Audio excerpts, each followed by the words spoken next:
Now here we do have a Professor Karuranga who says that he was at the Hotel Mille Collines during those days when Rusesabagina was the manager. And he will be joining us right now via telephone link-up. Good afternoon, Professor Karuranga. Yeah, good afternoon. I am terrific. How are you today? I'm fine, thank you.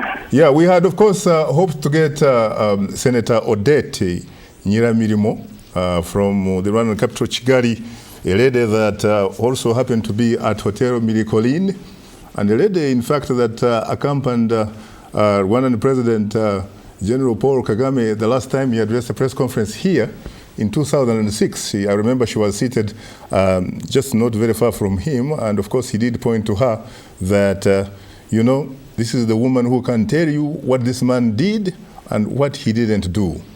Tell us in your own words, Professor, a man of letters, of course, do you know this man, Paul Rusesabagina? Yeah, I know him very well. I know him even before the Hotel Rwanda, so there's no question of ignoring him today. I see. And do you think, from what you know, do you think that he's the kind of man who deserves this award? Mr. Saka, let me clarify, first of all, two things. One, I'm not speaking from the side of the government because there is a mix of government positions, and I'm speaking in my capacity as a survivor from the Mille Collines, number one, and as a scholar in social science. Yes, but can you tell us to the best of your knowledge, frankly, whether you think this man that you say you know deserves this award or does not, and why?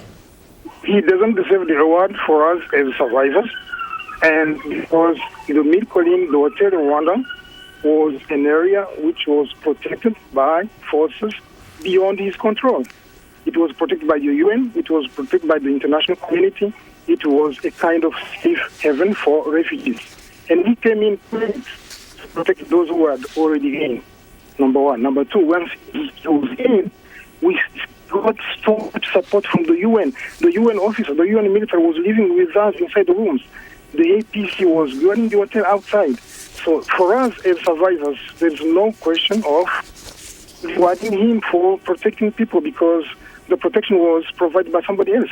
When did you start realizing that at the end of the day, he actually hadn't protected you and your colleagues? Because frankly, this is something that seems to have come perhaps either as soon as he receives a major United States civilian award by President George W. Bush, and also after he starts, according to him, talking or being critical of some of the policies in the Republic of Rwanda. When did you first realize that he actually wasn't what he claimed to be?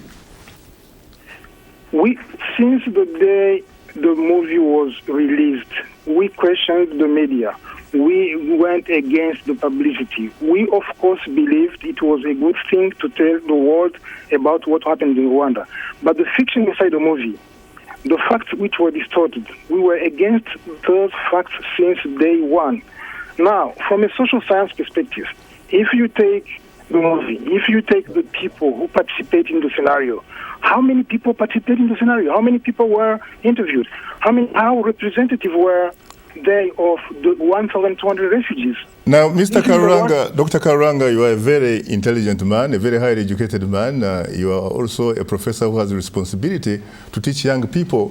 Frankly, how would you expect a movie, a picture like Hotel Rwanda, which obviously does not claim to be a documentary, but perhaps a docudrama or something that reflects at least some of the aspects that happened in Hotel Mille Collines, to really be an accurate, at least in your view, as a historical document?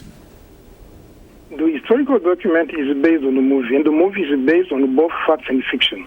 So the fiction side of it was a question since day one. So that was answering your question, arguing that why didn't we question the movie since day one when it was released? Correct, because I do happen to know that even President Kagame himself was satisfied when he actually viewed a private screen by the producer of the Hollywood movie. I'm sorry to say that, but President Kagame was not in the Hotel Rwanda, first of all. So he viewed the movie as everybody else viewed it. And what he said, I think, is the service which was rendered to the genocide is a story being told to the rest of the world. I see. Nobody would dispute that. But what we dispute are those facts which are related to fiction, which are transformed into reality today. For example, can you be a little bit more specific? The facts which are... Can you be specific? Fiction? Yeah? Yeah, the fiction, for example, you want me to give you very, very, very clear examples of fiction. Yeah, some of the role played by Don Kido, the real actor in the movie. Yes. In the movie, he goes out and went to the suburbs in Kigali to look for refugees, put them into their car, and bring them back to the hotel. That side of the story is fiction. Thank you very much. Thank you very much, Professor Karuranga. It was a pleasure having you on the line.